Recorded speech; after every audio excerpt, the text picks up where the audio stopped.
સત્તાધારની જગ્યા પાસે 1200 થી 1500 વીઘા જમીન છે પોતીકી. તો આ બધી વસ્તુ એ ગાદી પર શોભે છે, કારણ કે આ લોકો જ પ્રવચન આપતા હોય કે પરિવારની ભાવનાથી રહ્યો, તમે તમારું જે પુરુષપણું છે એને જાળવીને રાખો. તો આવી બધી ઘટનાઓથી શર્મસાર નથી થતો આપણું હિન્દુત્વ? એવરેજ ત્યાં લગભગ પ્રતિ વર્ષ 100 કરોડ રૂપિયાની આમદની થાય છે. કે આ ધર્મની જગ્યાઓમાં ચાલી શું રહ્યું છે જગદીશભાઈ? ગીતાબેન વ્યાસ કરીને એક મહિલા છે, એ છેલ્લા 10 વર્ષથી ત્યાં સત્તાધારમાં અત્યંત પ્રભાવિત રીતે અત્યારે હાવી થઈને બેઠા છે. એણે જેતપુર, જુનાગઢ, રાજકોટ ઇત્યાદિ જગ્યાએ ફાર્મ હાઉસ, દુકાનો, મહેલો, મકાનો વગેરે લઈ દીધા. એ વાત છે સત્તાધારના આપા ગીગાના. સનાતન ધર્મનું શુદ્ધિકરણ કરે છૂટકો છે. નમસ્કાર, અમારી વિશેષ રજૂઆત ગર્જનાતમાં આપનું સ્વાગત છે. રોજ સવાર પડે અને જેમ પોલીસ સ્ટેશનની ફરિયાદો ચેક કરતા હોઈએ એમ હવે સવાર પડે એટલે એ સામે આવે કે કયા ગાદીમાં કે કઈ સંસ્થામાં વિવાદ છે. આજકાલ એ હિન્દુ સંપ્રદાય, હિન્દુ સનાતન મંદિરોની અંદર સંતો મહંતો વચ્ચેના વિવાદ અને વિખવાદ વધી રહ્યા છે દીક્ષિત, કે સંતપણું સાઈડમાં જતું રહ્યું છે અને પ્રોપર્ટી અને પોતાનો બિઝનેસ મોટો કરવાની જે લડાઈ છે, સત્તાપણું આવી ગયું છે. બિલકુલ સત્તાપણું આવી ગયું છે ને. તમે બનાસકાંઠાનો જાગીર મઠના વિવાદની વાત હોય, જુનાગઢમાં વિવાદની વાત હોય કે પછી જો હવે એક નવો વિવાદ શરૂ થયો છે, તે વિવાદ છે સત્તાધારના આપા ગીગાને લઈને. આ એક અહેવાલ આખો વરિષ્ઠ પત્રકાર અને હેડલાઇન્સના ગ્રુપ એડિટર જગદીશ મહેતાએ પ્રસારિત કર્યો હતો અને આપણે સીધી જગદીશ મહેતા સાથે જ વાત કરીશું. જગદીશભાઈ, શું કહેશો એક અહેવાલ કે સત્તાધારને, આપની હેડલાઇન્સ જ મારે વાંચવી છે, કે સત્તાધારને આપા ગીગાઈ ન બચાવી શકે તેવો ધડાકો. શું આખી સ્થિતિને કેમ ધાર્મિક સ્થાનોમાં આવા વિવાદ? દીક્ષિતભાઈ, 250-300 વર્ષ જૂની આ પતિત પાવન જગ્યા છે અને સૌરાષ્ટ્રનું વિશ્વભરમાં અગર કોઈ એક આસ્થાનું સરનામું હોય તેનું નામ છે સત્તાધાર. યસ. તમે જગતના કોઈ પણ ખૂણેથી એક ટપાલ લખો ને કશું જ ન લખો, ખાલી એટલું લખો કે સત્તાધાર શામજી ભગત કે આપા ગીગાનું જગ્યા, સત્તાધાર ખાલી લખો એટલે બીજી કોઈ તાલુકો, જિલ્લો, વાયા, પોસ્ટ એવું કાંઈ લખવાની જરૂર નહીં. આટલું વૈશ્વિક પ્રસિદ્ધ અને આટલું ધર્મનું આસ્થાનું સ્થાનક એવા સત્તાધારની ભીતરમાં એવા બધા આક્ષેપો જે થયા છે, જો એ આક્ષેપ સાચા હોય તો તમારી જાણ ખાતર આ જગ્યાને સ્વયં આપા ગીગા પણ બચાવવા ન ધારે. કારણ કે આપણે ઘણી વખત જોઈએ છીએ, સાંભળીએ છીએ કે જ્યારે કોઈને સંતાન જે છે કુપુત્ર થાય, એટલે કે સંતાન નઠારું થાય, ત્યારે લોકો એમ કહેતા હોય છે કે આના કરતા તો વાંજિયાપણું સારું. એવી આ વાત છે કે જે ગાદીની આપણે વાત કરીએ, જેનો મેં અહેવાલ ગઈકાલે આજના છાપામાં પ્રગટ કર્યો સાહેબ, કે ત્યાં જે ગાદી છે વંશ પરંપરાગત એક પ્રણાલી છે. પેલા થોડુંક સમજી લઈએ, આપણા દર્શકોને ખબર પડે. બિલકુલ બિલકુલ. 200-250 વર્ષ જૂની આ પતિત પાવન જગ્યા દાન ગીગેવે આપા ગીગાને કીધું કે તમે દુષ્કાળ પડ્યો તો એટલે પેલા તો અહીંયા અભ્યાગતોને, પશુ પાલક અને માલધારી સહિતના જેટલા લોકો દુષ્કાળને કારણે પીડિત હતા એનું કોઠા ઠારવા, એટલે એને જમાડવા કાઢવા માટે થઈને દાન ગીગેવના કહેવાથી આપા ગીગાએ આ શરૂ કરેલું. હવે એની એવો પ્રતાપ જે છે, જે તમે અત્યારે સ્ક્રીન ઉપર બતાવો છો, તે શામજી ભગત સુધી એવો પ્રતાપ છે કે ન્યા નાખા માગની એટલું દાન ધર્મ અનાજ ઇત્યાદિ વગેરે આવે. એક જમાનામાં જ્યાં 500-50-100-200 માણસો જમતા, ત્યાં અત્યારે હજારો માણસો એક જમાનામાં જમતા અને સત્તાધારની જગ્યાનું માણસ એમ માનતા હતા એની ચરણ રજ પર તમારા માથા ઉપર હોઈ જાય તો રોગ નિર્મૂળ થઈ જાય, આટલી પતિત પાવન જગ્યા છે. એવી જગ્યામાં જે મૂળ પરંપરા છે ગાદીપતિ નિમવાની, એ પ્રજાપતિઓની છે. એટલે કે આપણે જેને કુંભાર કહીએ, પણ પ્રજાપતિનો જે દીકરો હોય, પ્રજાપતિના ખોળે જેને જન્મ લીધો હોય, એવા પાછા લાયક લોકો હોય, એને અહીંયા ગાદી તરીકે, ગાદીના પતિ તરીકે મૂકવામાં આવતા હતા. જે જીવરાજ બાપુ સુધી તો યથાવત હાલ્યું જીવરાજ બાપુએ પણ એક જગદીશ ભગત કરીને હતા, જે પ્રજાપતિ હતા, એને જે પણ એ આપણી વચ્ચે અત્યારે નથી, દેવ થઈ ગયા. એ જગદીશ ભગત સુધી અહીંયા એનો વારસો પરંપરાગત રીતે પ્રજાપતિ જ્ઞાતિના આપવો એવી બધું પાલન કરવામાં આવ્યું હતું. પરંતુ જગદીશ બાપુની હાજરીમાં જ અને જીવરાજ બાપુ વિદ્યમાન હતા ત્યારે બહુ મોટો વિવાદ એક સર્જાણો હતો, આજથી 15-20 વર્ષ પહેલા. અને હું ત્યારે સંદેશ નામના ગુજરાતના અગ્રણી દૈનિકમાં સર્વિસ કરતો હતો અને અહીંથી રાજકોટથી અમે ત્યાં કવરેજ કરવા ગયા હતા ઘટનાક્રમનું. નરેન્દ્રભાઈ સોલંકી જે અત્યારે જીવરાજ ભગત બાપુનો ઓટલો એમ કે સત્તાધારનો ઓટલો કરીને ચોટીલા પાસે જગ્યા રાખીને અત્યારે બિરાજમાન છે, પોતે સાધુ થઈ ગયા છે. હા, પોતે અત્યારે સાધુ થઈ ગયા છે. એ નરેન્દ્રભાઈ ત્યારે કોર્પોરેટર નતા, લગભગ ભારતીય જનતા પાર્ટીના અગ્રણી હતા. એ નાતે અમને ત્યાં લઈ ગયા હતા. દીક્ષિતભાઈ, કિશનભાઈ, આપ નહીં માનો, સ્થિતિ એવી હતી કે કરોડો લોકોની જ્યાં આસ્થા છે, હજારો લોકોના રોજ જ્યાં કોઠા ઠારવામાં આવે એટલે કે જમાડવામાં આવતા હતા, એ જગ્યાના મહંત જીવરાજ બાપુ સ્વયં ઉપવાસ ઉપર ઉતરી ગયા હતા. હવે આ સૌરાષ્ટ્રની ભૂમિની સૌથી પતિત પાવન જગ્યાની એવી ઘટના હતી કે સમગ્ર સૌરાષ્ટ્રમાં જાણે ભૂકંપ આવી ગયો એવી સ્થિતિ થઈ ગઈ હતી. બાપુ સ્વયં ઉપવાસ ઉપર ઉતરી ગયા. ચારે બાજુથી ચલાળા, અમરાપર, પાળિયાદ, એ બધી જે જગ્યાના મહંત છે એ બધા ગાદીના ગુરુ ભાઈઓ કહેવાય. એ બધા ગુરુ ભાઈઓ પણ ત્યાં આવવા માંડ્યા, હજારો લોકો ત્યાં આવવા માંડ્યા, બાપુને સમજાવવા માંડ્યા અને એટલી બધી બહુ મોટો ડખો થયો અને એના અમે નજર સાક્ષી છીએ. જી. એ સમયે સામે જો જીવરાજ બાપુ જેને ભગત બનાવવા માંગતા હતા એનું નામ હતું જગદીશ ભગત અને સામે પક્ષે હતા એનું નામ ગોવિંદ બાપુ હતા. ગોવિંદ બાપુ વિશે એમ કહેવાતું હતું, એ તો આજે છે. અને હવે એને સત્તાધાર પાર્ટ 2 એમ કરીને સત્તાધારની બાજુમાં એક બીજું મોટું સત્તાધાર બનાવ્યું છે. પેલા ઈ આવે જમણી તરફ, પછી સામે આવે સત્તાધાર. એ ગોવિંદ બાપુ જે છે એ કહેવાય છે કે પેથલજી ચાવડા એના બહુ અંગત ચાહક હતા. પેથલજી ચાવડા એટલે જુનાગઢનું બહુ મોટું માથું રાજકીય. આજે જવાહર ચાવડા એના સુપુત્ર છે, મંત્રી રહી ચુક્યા છે તે.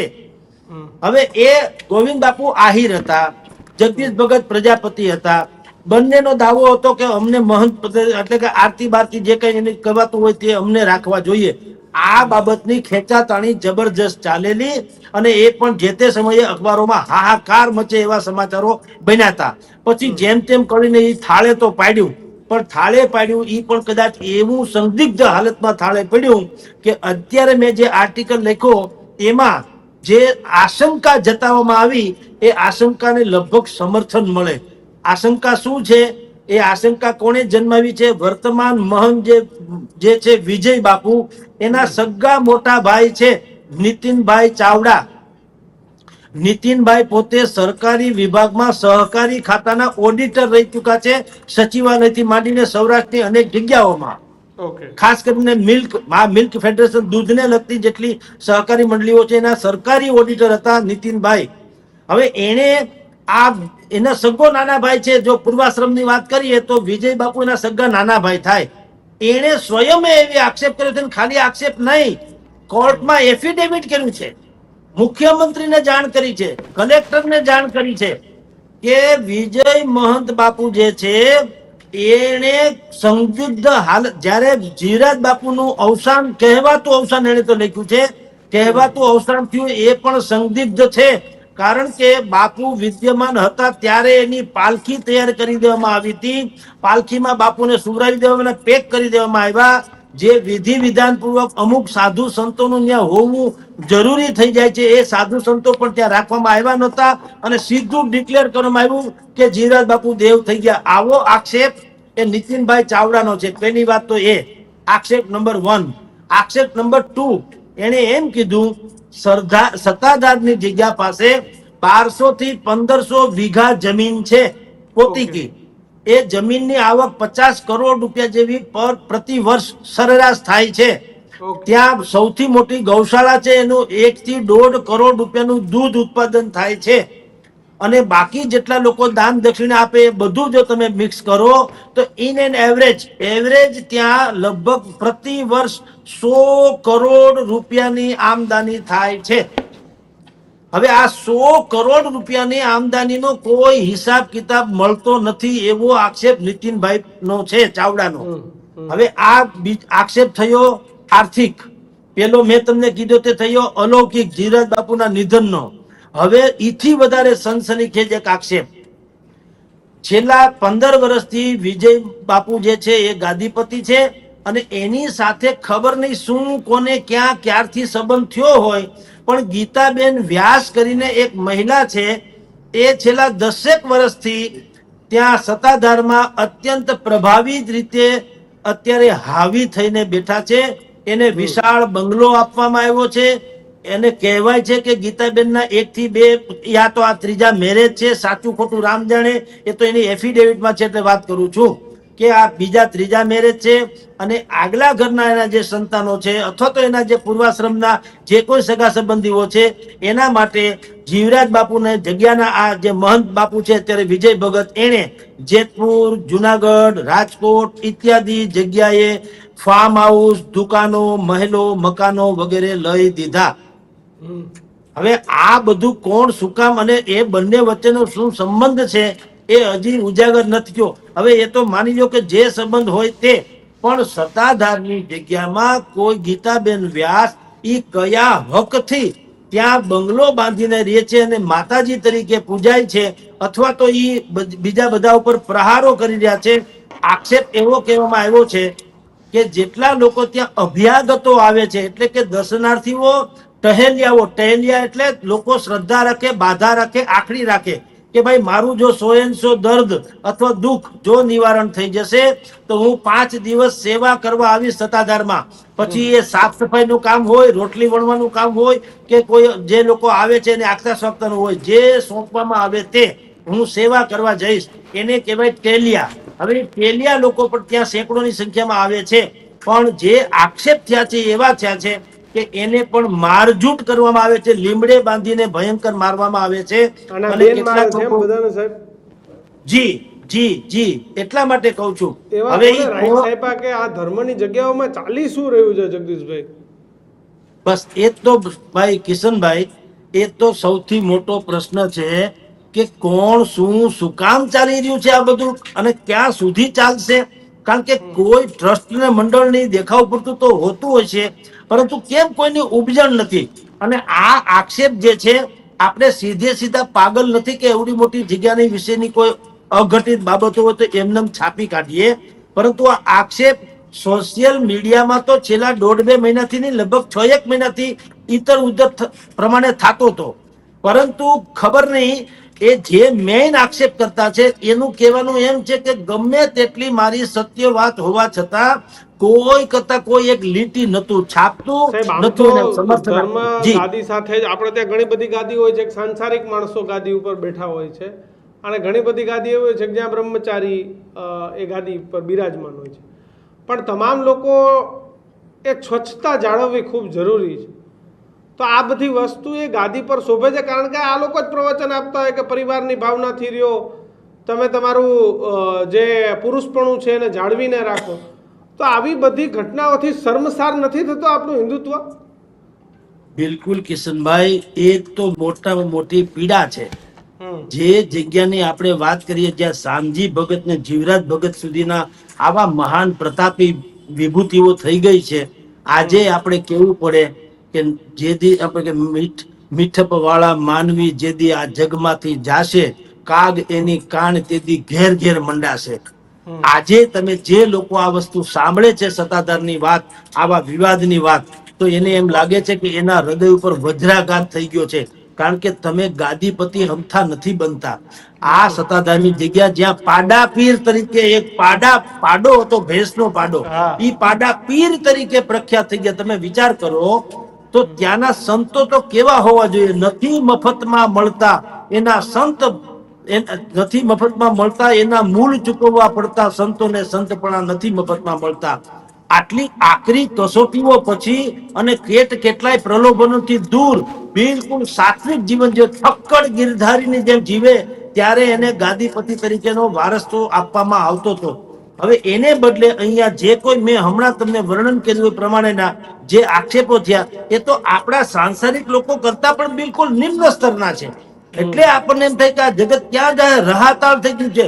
સામાન્ય રીતે એમ કે લોખંડ લોઢું છે એનાથી મજબૂત બીજી કોઈ ધાતુ હોતી નથી, પરંતુ એ લોખંડને પોતાને જ્યારે કાટ લાગે ત્યારે એ કાટ છે એ આખા લોખંડને બિલકુલ ભાંગીને ભૂકો કરાવી નાખે. અત્યારે આપણી જે તથાકથિત ધર્મ સ્થાનકો ને આસ્થા સ્થાનકો છે એ હતી તો લોખંડ જેવી મજબૂત, પરંતુ એને કળિયુગનો કાટ લાગી ગયો છે, એટલે હવે જીર્ણ શીર્ણ થવાને હારે છે. જગદીશભાઈ, કિશનભાઈ, આવી ઘટનાઓ થાય એટલે એક ઓલું સૂત્ર યાદ આવે, ચૂંટણી ટાઈમે બહુ વપરાય, કટોગે તો બટોગે. પણ આયા કપાઈ જાય એનું શું? કે અહીંયા આપણે, અને એ સુરતની ભૂમિ કે જ્યાં તમે જુનાગઢથી ચાલુ કરો એટલે સત્તાધાર, પરબ વાવડી, તોરણિયા, તુલસીશ્યામ, આવા અનેક પવિત્ર ધામ આવ્યા છે. પણ તમે કોઈ પણ ધામમાં જાઓ ને એટલે વિવાદ ન હોય ને એવું નથી બનતું. હવે જગદીશભાઈ, એટલા માટે દીક્ષિતભાઈ આનો ઈલાજ એક જ છે, લખી રાખજો, આજની ને કાલ કરે છૂટકો છે. શું કામ? કે તમે જેમ પાણીમાં ફટકડી નાખો અને ઉપરનો કચરો નીચે બેસી જાય ને નિર્મળ જળ જ ઉપર રહે, એવી રીતે તમારે સનાતન ધર્મનું શુદ્ધિકરણ કરે છૂટકો છે. અત્યારે ગિરનારમાં લીલી પરિક્રમા પછી મહેન્દ્ર મસરૂ જેવા લોકોની એક સામાજિક સંસ્થા જે છે એ પ્લાસ્ટિક બધો કચરો હોય વીણી અને ગિરનારનું શુદ્ધિકરણ કરે છે. એની જેમ આપણા જ લોકોએ એટલે શંકરાચાર્ય જીવોએ આનો ઈલાજ એક માત્ર છે. શંકરાચાર્ય સિવાય, કારણ કે શંકરાચાર્ય લાગવગથી થતા નથી. એ 4 વેદ 18 પુરાણમાં પ્રકાંડ હોય, નિષ્ણાંત હોય, સાધક હોય, એ જ લોકો શંકરાચાર્યનું પદ પામતા હોય છે. જે શાસ્ત્રાર્થ કરીને જીતે એ લોકો જ શંકરાચાર્યનું પદ પ્રાપ્ત કરતા હોય છે. શંકરાચાર્ય આપણા ધર્મના સૌથી મોટા સ્તંભ ગણાય. આ જે 4 છે, ભારતમાં 4 શંકરાચાર્યની પેઢી છે, અલગ અલગ જગ્યાએ 4 દિશાઓમાં આદિ શંકરાચાર્યોની. આપણે અહીંયા દ્વારકામાં છે શંકરાચાર્યજી. તો એવા લોકોએ એક સનાતન ધર્મનું બંધારણ ઘડવું પડશે અને એમાં નીતિ નિયમો દાખલ કરવા પડશે, જેથી કરીને કોઈ અધકચરું વ્યક્તિત્વ જે છે એ મોટી ગાદીએ બિરાજી ન જાય.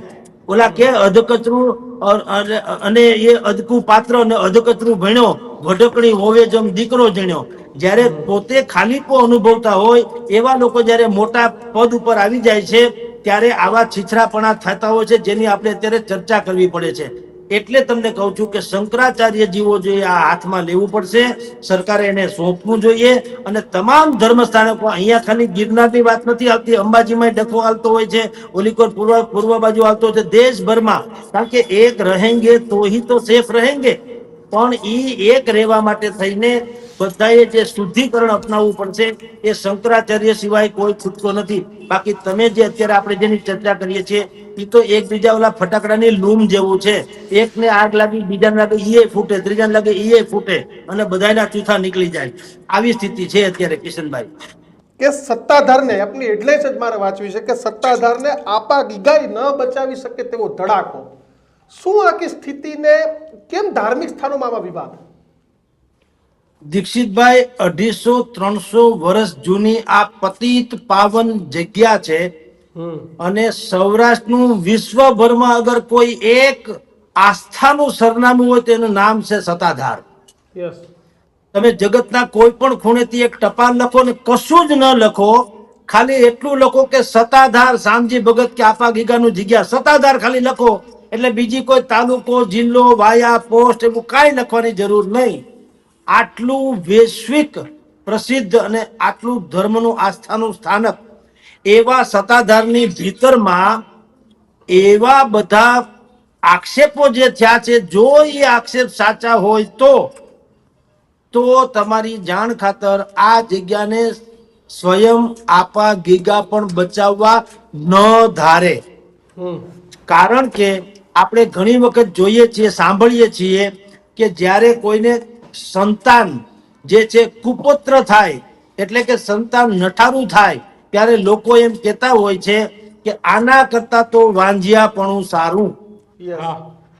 એવી આ વાત છે કે જે ગાદીની આપણે વાત કરીએ, જેનો મેં અહેવાલ ગઈકાલે આજના છાપામાં પ્રગટ કર્યો સાહેબ, કે ત્યાં જે ગાદી છે વંશ પરંપરાગત એક પ્રણાલી છે. પેલા થોડુંક સમજી લઈએ, આપણા દર્શકોને ખબર Yes, yes, પડે. બિલકુલ બિલકુલ સર. 200-250 વર્ષ જૂની આ પતિત પાવન જગ્યા દાન ગીગેવે આપા ગીગાને કીધું કે તમે દુષ્કાળ પડ્યો તો એટલે પેલા તો અહીંયા અભ્યાગતોને, પશુ પાલક અને માલધારી સહિતના જેટલા લોકો દુષ્કાળને કારણે પીડિત હતા એનું કોઠા ઠારવા એટલે એને જમાડવા કારવા માટે થઈને દાન ગીગેવના કહેવાથી આપા ગીગાએ આ શરૂ કરેલું. હવે એની એવો પ્રતાપ જે છે, જે તમે અત્યારે સ્ક્રીન ઉપર બતાવો છો તે શામજી ભગત સુધી એવો પ્રતાપ છે કે ન્યા નાખા માગની એટલું દાન ધર્મ અનાજ ઇત્યાદિ વગેરે આવે. એક જમાનામાં જ્યાં 5, 50, 100, 200 માણસો જમતા ત્યાં અત્યારે હજારો માણસો એક જમાનામાં જમતા અને સત્તાધારની જગ્યાનું માણસ એમ માનતા હતા એની ચરણ રજ પર તમારા માથા ઉપર હોઈ જાય તો રોગ નિર્મૂળ થઈ જાય, આટલી પતિત પાવન જગ્યા છે. એવી જગ્યામાં જે મૂળ પરંપરા છે ગાદીપતિ નિમવાની એ પ્રજાપતિઓની છે, એટલે કે આપણે જેને કુંભાર કહીએ પણ પ્રજાપતિનો જે દીકરો હોય, પ્રજાપતિના ખોળે જેને જન્મ લીધો હોય એવા પાછા લાયક લોકો હોય એને અહીંયા ગાદી તરીકે, ગાદીના પતિ તરીકે મૂકવામાં આવતા હતા. જે જીવરાજ બાપુ સુધી તો યથાવત હાલ્યું. જીવરાજ બાપુએ પણ એક જગદીશ ભગત કરીને હતા જે પ્રજાપતિ હતા, એને જે પણ એ આપણી વચ્ચે અત્યારે નથી, દેવ થઈ ગયા. એ જગદીશ ભગત સુધી અહીંયા એનો વારસો પરંપરાગત રીતે પ્રજાપતિ જ્ઞાતિનાને આપવો એવી બધું પાલન કરવામાં આવ્યું હતું. પરંતુ જગદીશ બાપુની હાજરીમાં જ અને જીવરાજ બાપુ વિદ્યમાન હતા ત્યારે બહુ મોટો વિવાદ એક સર્જાણો હતો આજથી 15-20 વર્ષ પહેલા. અને હું ત્યારે સંદેશ નામના ગુજરાતના અગ્રણી દૈનિકમાં સર્વિસ કરતો હતો અને અહીંથી રાજકોટથી અમે ત્યાં કવરેજ કરવા ગયા હતા ઘટનાક્રમનું. નરેન્દ્રભાઈ સોલંકી જે અત્યારે જીવરાજ ભગત બાપુનો ઓટલો એમ કે સત્તાધારનો ઓટલો કરીને ચોટીલા પાસે જગ્યા રાખીને અત્યારે વિરાજમાન છે, પોતે સાધુ થઈ ગયા છે. હા, પોતે અત્યારે સાધુ થઈ ગયા છે. એ નરેન્દ્રભાઈ ત્યારે કોર્પોરેટર નતા, લગભગ ભારતીય જનતા પાર્ટીના અગ્રણી હતા. એ નાતે અમને ત્યાં લઈ ગયા હતા. દીક્ષિતભાઈ, કિશનભાઈ, આપ નહીં માનો, સ્થિતિ એવી હતી કે કરોડો લોકોની જ્યાં આસ્થા છે, હજારો લોકોના રોજ જ્યાં કોઠા ઠારવામાં આવે એટલે કે જમાડવામાં આવતા હતા, એ જગ્યાના મહંત જીવરાજ બાપુ સ્વયં ઉપવાસ ઉપર ઉતરી ગયા હતા. હવે આ સૌરાષ્ટ્રની ભૂમિની સૌથી પતિત પાવન જગ્યાની એવી ઘટના હતી કે સમગ્ર સૌરાષ્ટ્રમાં જાણે ભૂકંપ આવી ગયો એવી સ્થિતિ થઈ ગઈ હતી. બાપુ સ્વયં ઉપવાસ ઉપર ઉતરી ગયા. ચારે બાજુથી ચલાળા, અમરાપર, પાળિયાદ એ બધી જે જગ્યાના મહંત એ બધા ગાદીના ગુરુભાઈઓ કહેવાય. એ બધા ગુરુભાઈઓ પણ ત્યાં આવવા માંડ્યા, હજારો લોકો ત્યાં આવવા માંડ્યા, બાપુને સમજાવવા માંડ્યા અને એટલી બધી બહુ મોટો ડખો થયો અને એના અમે નજર સાક્ષી છીએ. જી. એ સમયે સામે જો જીવરાજ બાપુ જેને ભગત બનાવવા માંગતા હતા એનું નામ હતું જગદીશ ભગત અને સામે પક્ષે હતા એનું નામ ગોવિંદ બાપુ હતા. ગોવિંદ બાપુ વિશે એમ કહેવાતું હતું, તો આજે છે અને હવે એને સત્તાધાર પાર્ટ 2 એમ કરીને સત્તાધારની બાજુમાં એક બીજું મોટું સત્તાધાર બનાવ્યું છે. પેલા ઈ આવે જમણી તરફ, પછી સામે આવે સત્તાધાર. એ ગોવિંદ બાપુ જે છે એ કહેવાય છે કે પેથલજી ચાવડા એના બહુ અંગત ચાહક હતા. પેથલજી ચાવડા એટલે જુનાગઢનું બહુ મોટું માથું રાજકીય. આજે જવાહર ચાવડા એના સુપુત્ર છે, મંત્રી રહી ચુક્યા છે તે. હવે એ ગોવિંદ બાપુ આહિર હતા, જગદીશ ભગત પ્રજાપતિ હતા. બંનેનો દાવો હતો કે અમને મહંત એટલે કે આરતી બારતી જે કઈ એને કહેવાતું હોય તે અમને રાખવા જોઈએ. આ બાબતની ખેંચાતાણી જબરજસ્ત ચાલેલી અને એ પણ જે તે સમયે અખબારોમાં હાહાકાર મચે એવા સમાચારો બન્યા હતા. પછી જેમ તેમ કરીને એ થાળે તો પાડ્યું, પણ થાળે પાડ્યું એ પણ કદાચ એવું સંદિગ્ધ હાલતમાં થાળે પડ્યું કે અત્યારે મેં જે આર્ટિકલ લખ્યો એમાં જે આશંકા જતાવવામાં આવી એ આશંકાને લગભગ સમર્થન મળે. આશંકા શું છે? એ આશંકા કોણે જન્માવી છે? વર્તમાન મહંત જે છે વિજય બાપુ, એના સગા મોટા ભાઈ છે નીતિનભાઈ ચાવડા. નીતિનભાઈ પોતે સરકારી વિભાગમાં સહકારી ખાતાના ઓડિટર રહી ચુક્યા છે, સચિવાલયથી માંડીને સૌરાષ્ટ્રની અનેક જગ્યાઓમાં. ઓકે. ખાસ કરીને મિલ્ક ફેડરેશન, દૂધને લગતી જેટલી સહકારી મંડળીઓ છે એના સરકારી ઓડિટર હતા નીતિનભાઈ. હવે એણે આ એના સગો નાના ભાઈ છે. જો પૂર્વાશ્રમની વાત કરીએ તો વિજય બાપુ એના સગા નાના ભાઈ થાય. એણે સ્વયં એવી આક્ષેપ કર્યો છે, અને ખાલી આક્ષેપ નહીં, કોર્ટમાં એફિડેવિટ કર્યું છે, મુખ્યમંત્રીને જાણ કરી છે, કલેક્ટરને જાણ કરી છે કે વિજય મહંત બાપુ જે છે એણે સંદિગ્ધ હાલત, જ્યારે જીરાજ બાપુનું અવસાન, કહેવાતું અવસાન એણે તો લખ્યું છે, કહેવાતું અવસાન થયું એ પણ સંદિગ્ધ છે. કારણ કે બાપુ વિદ્યમાન હતા ત્યારે એની પાલખી તૈયાર કરી દેવામાં આવી હતી. પાલખીમાં બાપુને સુવરાવી દેવામાં, પેક કરી દેવામાં આવ્યા. જે વિધિ વિધાન પૂર્વક અમુક સાધુ સંતોનું ત્યાં હોવું જરૂરી થઈ જાય છે, એ સાધુ સંતો પણ ત્યાં રાખવામાં આવ્યા નહોતા, અને સીધું ડિક્લેર કરવામાં આવ્યું કે જીરાજ બાપુ દેવ થઈ ગયા. આવો આક્ષેપ એ નીતિનભાઈ ચાવડાનો છે. પહેલી વાત તો એ આક્ષેપ નંબર 1. આક્ષેપ નંબર 2, એને એમ કીધું સત્તાધારની જગ્યા પાસે 1200 થી 1500 વીઘા જમીન છે પોતીકી. એ જમીનની આવક 50 કરોડ રૂપિયા જેવી પ્રતિ વર્ષ સરેરાશ થાય છે. ત્યાં સૌથી મોટી ગૌશાળા છે, એનું 1 થી 1.5 કરોડ રૂપિયાનું દૂધ ઉત્પાદન થાય છે. અને બાકી જેટલા લોકો દાન દક્ષિણા આપે એ બધું જો તમે મિક્સ કરો તો ઇન એન એવરેજ ત્યાં લગભગ પ્રતિ વર્ષ 100 કરોડ રૂપિયાની આમદની થાય છે. હવે આ 100 કરોડ રૂપિયાની આમદનીનો કોઈ હિસાબ કિતાબ મળતો નથી, એવો આક્ષેપ નીતિનભાઈ નો છે, ચાવડાનો. હવે આ આક્ષેપ થયો આર્થિક. પેલો મેં તમને કીધો તે થયો અલૌકિક, જીરાજ બાપુના નિધનનો. હવે ઈથી વધારે સનસનીખેજ એક આક્ષેપ, છેલ્લા 15 વર્ષથી વિજય બાપુ જે છે એ ગાદીપતિ છે, અને એની સાથે ખબર નહીં શું કોને ક્યાં ક્યારથી સંબંધ થયો હોય, પણ ગીતાબેન વ્યાસ કરીને એક મહિલા છે, એ છેલ્લા 10 વર્ષથી ત્યાં સત્તાધારમાં અત્યંત પ્રભાવિત રીતે અત્યારે હાવી થઈને બેઠા છે. એને વિશાળ બંગલો આપવામાં આવ્યો છે. એને કહેવાય છે કે ગીતાબેનના 1 થી 2 યા તો આ ત્રીજા મેરેજ છે, સાચું ખોટું રામ જાણે, એ તો એની એફિડેવિટમાં છે એટલે વાત કરું છું કે આ બીજા ત્રીજા મેરેજ છે. અને આગલા ઘરના એના જે સંતાનો છે, અથવા તો એના જે પૂર્વાશ્રમના જે કોઈ સગા સંબંધીઓ છે, એના માટે જીવરાજ બાપુને જગ્યાના આ જે મહંત બાપુ છે અત્યારે વિજય ભગત, એણે જેતપુર, જુનાગઢ, રાજકોટ ઇત્યાદિ જગ્યાએ ફાર્મ હાઉસ, દુકાનો, મહેલો, મકાનો વગેરે લઈ દીધા. હવે આ બધું કોણ, શું કામ, અને એ બંને વચ્ચેનો શું સંબંધ છે એ હજી ઉજાગર નથી થયો. હવે એ તો માની લો કે જે સંબંધ હોય તે, પણ સત્તાધારની જગ્યામાં કોઈ ગીતાબેન વ્યાસ ઈ કયા હકથી ત્યાં બંગલો બાંધીને રહે છે અને માતાજી તરીકે પૂજાય છે, અથવા તો ઈ બીજા બધા ઉપર પ્રહારો કરી રહ્યા છે. આક્ષેપ એવો કહેવામાં આવ્યો છે કે જેટલા લોકો ત્યાં અભ્યાગતો આવે છે, એટલે કે દર્શનાર્થીઓ, ટહેલિયા એટલે લોકો શ્રદ્ધા રાખે, બાધા રાખે, આખડી રાખે કે ભાઈ મારું જો 100 દર્દ અથવા દુઃખ જો નિવારણ થઈ જશે તો હું 5 દિવસ સેવા કરવા આવીશ સત્તાધારમાં.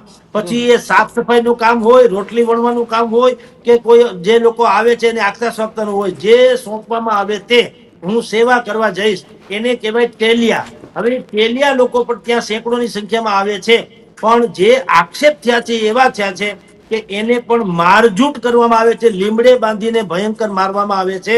અને અને બેન કેટલાક મારે છે લોકો- બધાને સાહેબ જી એટલા માટે કહું છું. એવા હવે કોને રાઈટ્સ આપ્યા કે આ ધર્મની જગ્યાઓમાં ચાલી શું રહ્યું છે જગદીશભાઈ?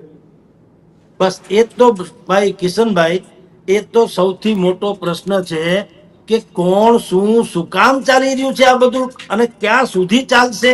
કારણ કે કોઈ ટ્રસ્ટ ને મંડળની દેખાવ પૂરતું તો હોતું હોય છે, પરંતુ કેમ કોઈની ઉપજણ નથી.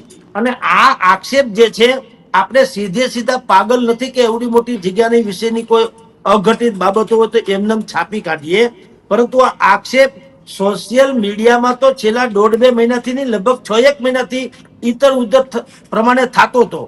પરંતુ ખબર નહીં, એ જે મેઇન આક્ષેપ કરતા છે એનું કહેવાનું એમ છે કે ગમે તેટલી મારી સત્ય વાત હોવા છતાં કોઈ કરતા કોઈ એક લીટી નતું છાપતું, સાહેબ આમ નતું તો એને સમર્થન ધર્મ આપતું. જી ગાદી સાથે જ આપણે ત્યાં ઘણી બધી ગાદી હોય છે, સાંસારિક માણસો ગાદી ઉપર બેઠા હોય છે, અને ઘણી બધી ગાદી એવી હોય છે કે જ્યાં બ્રહ્મચારી એ ગાદી પર બિરાજમાન હોય છે. પણ તમામ લોકો એ સ્વચ્છતા જાળવવી ખૂબ જરૂરી છે. તો આ બધી વસ્તુ એ ગાદી પર શોભે છે, કારણ કે આ લોકો જ પ્રવચન આપતા હોય કે પરિવારની ભાવનાથી રહ્યો, તમે તમારું જે પુરુષપણું છે એને જાળવીને રાખો. તો આવી બધી ઘટનાઓથી શર્મસાર નથી થતો આપણું હિન્દુત્વ? બિલકુલ કિશનભાઈ, એક તો મોટામાં મોટી પીડા છે. જે જગ્યાની આપણે વાત કરીએ જ્યાં શામજી ભગત ને જીવરાજ ભગત સુધીના આવા મહાન પ્રતાપી વિભૂતિઓ થઈ ગઈ છે, આજે આપણે કેવું પડે કે જેદી આપણે કે મીઠપ વાળા માનવી જેદી આ જગમાંથી જાશે, કાગ એની કાન તેદી ઘેર ઘેર મંડાશે.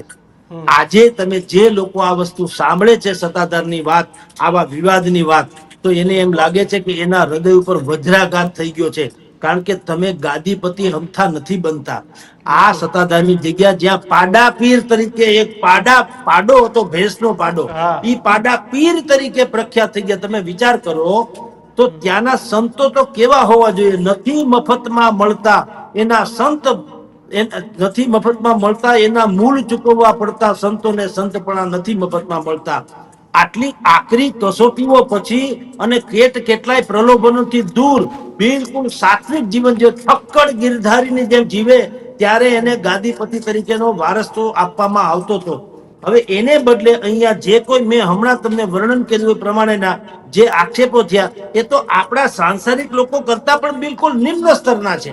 એટલે આપણને એમ થાય કે આ જગત ક્યાં જાય, રહાતાળ થઈ ગયું છે. સામાન્ય રીતે એમ કે લોખંડ લોઢું છે, એનાથી મજબૂત બીજી કોઈ ધાતુ હોતી નથી, પરંતુ એ લોખંડને પોતાને જ્યારે કાટ લાગે ત્યારે એ કાટ છે એ આખા લોખંડને બિલકુલ ભાંગીને ભૂકો કરાવી નાખે. અત્યારે આપણી જે તથાકથિત ધર્મ સ્થાનકો ને આસ્થા સ્થાનકો છે, એ હતી તો લોખંડ જેવી મજબૂત, પરંતુ એને કળિયુગનો કાટ લાગી ગયો છે, એટલે હવે જીર્ણ શીર્ણ થવાને હારે છે. જગદીશભાઈ, આવી ઘટનાઓ થાય એટલે એક ઓલું સૂત્ર યાદ આવે, ચૂંટણી ટાઈમે બહુ ઉપર કટોગે તો બટોગે. પણ આયા કપાઈ જાય એનું શું કે અહીંયા આપણે, અને એ સુરતની ભૂમિ કે જ્યાં તમે જુનાગઢ થી ચાલુ કરો એટલે સત્તાધાર, પરબ વાવડી, તોરણિયા, તુલસીશ્યામ, આવા અનેક પવિત્ર ધામ આવ્યા છે. પણ તમે કોઈ પણ ધામમાં જાઓ ને એટલે વિવાદ ન હોય ને એવું નથી બનતું. હવે જગદીશભાઈ, એટલા માટે દીક્ષિતભાઈ, આનો ઈલાજ એક જ છે, લખી રાખજો, આજ નહીં ને કાલ કરે છૂટકો છે. શું કામ? કે તમે જેમ પાણીમાં ફટકડી નાખો અને ઉપરનો કચરો નીચે બેસી જાય ને નિર્મળ જળ જ ઉપર રહે, એવી રીતે તમારે સનાતન ધર્મનું શુદ્ધિકરણ કરે છૂટકો છે. અત્યારે ગિરનારમાં લીલી પરિક્રમા પછી મહેન્દ્ર મશરૂ જેવા લોકોની એક સામાજિક સંસ્થા જે છે, એ પ્લાસ્ટિક બધો કચરો હોય વીણી અને ગિરનારનું શુદ્ધિકરણ કરે છે. એની જેમ આપણા જ લોકોએ, એટલે શંકરાચાર્ય જીવોએ આનો ઈલાજ એક માત્ર છે. શંકરાચાર્ય સિવાય, કારણ કે શંકરાચાર્ય લાગવગથી થતા નથી. એ 4 વેદ 18 પુરાણમાં પ્રકાંડ હોય, નિષ્ણાંત હોય, સાધક હોય, એ જ લોકો શંકરાચાર્યનું પદ પામતા હોય છે. જે શાસ્ત્રાર્થ કરીને જીતે એ લોકો જ શંકરાચાર્યનું પદ પ્રાપ્ત કરતા હોય છે. શંકરાચાર્ય આપણા ધર્મના સૌથી મોટા સ્તંભ ગણાય. આ જે 4 છે, ભારતમાં 4 શંકરાચાર્યની પેઢી છે, અલગ અલગ જગ્યાએ 4 દિશાઓમાં આદિ શંકરાચાર્યોની. આપણે અહીંયા દ્વારકામાં છે શંકરાચાર્યજી. તો એવા લોકોએ એક સનાતન ધર્મનું બંધારણ ઘડવું પડશે અને એમાં નીતિ નિયમો દાખલ કરવા પડશે, જેથી કરીને કોઈ અધકચરું વ્યક્તિત્વ જે છે એ મોટી ગાદીએ બિરાજી ન જાય. ઓલા કે અધકચરું અને એ અધકું પાત્ર અને અધકચરું ભણ્યો, ભટકણી હોવે જેમ દીકરો જણ્યો. જ્યારે પોતે ખાલીપો અનુભવતા હોય એવા લોકો જ્યારે મોટા પદ ઉપર આવી જાય છે, ત્યારે આવા છીછરાપણા થતા હોય છે, જેની આપણે અત્યારે ચર્ચા કરવી પડે છે. એટલે તમને કહું છું કે શંકરાચાર્ય જીવો જોઈએ આ હાથમાં લેવું પડશે, સરકારે એને સોંપવું જોઈએ. અને તમામ ધર્મ સ્થાનકો, અહીંયા ખાલી ગિરનારની વાત નથી આવતી, અંબાજીમાં ડખો હાલતો હોય છે, ઓલીકોર પૂર્વ બાજુ હાલતો હોય છે, દેશભરમાં. કારણ કે એક રહેંગે તો હી તો સેફ રહેંગે. પણ ઈ એક રહેવા માટે થઈને બધાએ જે શુદ્ધિકરણ અપનાવવું પડશે. એ શંકરાચાર્ય સિવાય કોઈ છૂટકો નથી. બાકી તમે જે અત્યારે આપણે જેની ચર્ચા કરીએ છીએ, એ તો એકબીજા ઓલા ફટાકડાની લૂમ જેવું છે. એકને આગ લાગી, બીજાને લાગે ઈએ ફૂટે, ત્રીજાને લાગે ઈએ ફૂટે, અને બધાના ચૂથા નીકળી જાય. આવી સ્થિતિ છે અત્યારે કિશનભાઈ. બિલકુલ સાહેબ, એટલે ઈચ્છા થાય ત્યારે સાંસારિક બની જાઓ અને લોકસભામાં પહોંચી જાઓ તો પેન્ટ શર્ટ કપડાં પહેરીને સાંસારિક બનો, સાંસારિકમાંથી આંકી કાઢે તો કે સત્સંગી બની જાઓ ને ભગવા ફેરી લ્યો. આ પરિસ્થિતિ છે, પણ રોજ ઉઠો ને એક જગ્યાનો કકડાટ સાંભળવા મળે, દુઃખ થાય. મહેતા સાહેબ, આપ જોડાયા બદલ આપનો ખૂબ ખૂબ આભાર. તો નમસ્કાર. પરિસ્થિતિ કિશન એ છે આખા ગુજરાત ભારતમાં તમે જ્યાં જાઓ ને કે ગાદી માટે બાંધે, દીકરા હેઠા માટે બાંધતા એ વાત બરાબર હતી, પણ હવે સંતો છે ને પોતાના શિષ્યો માટે બાંધવા એટલે માંડ્યા. વસ્તુ એવી પહેલા હતી કે પહેલા આ આ ઘર પ્રકારનો છોડીને ઘટના ગયો તો નહોતો. આપણે એમ થાય કે ભાઈ આ સંસારિકમાંથી હવે સંન્યાસી બન્યો તો આ વીઘા હાટું નહીં બાંધે, પણ એને ઘરે બાંધવાનું છોડીને ધર્મમાં જઈને બાંધવાનું પકડી લીધું છે. દુઃખની અને વાત છે. કેવા પ્રકારની ભાષા કિશન, હા, કેવા પ્રકારની બહુ ભાષા ઉચ્ચ ઉપયોગ કક્ષાની કરે, વાત. જે કરતા હોય એને સીધું કેવું છે કે તમે કેવા પ્રકારની ભાષા પણ આજે મારે વાત કરવી છે આ સત્તાધારનો પાડો અને ત્યાંની જે જગ્યા આપા ગીગાનો ઓટલો એમ કહેવાય કે ત્યાં જાઓ તો દુઃખ દર્દ બધું દૂર થાય, દુનિયા જીવવાનો એક માર્ગ મળે.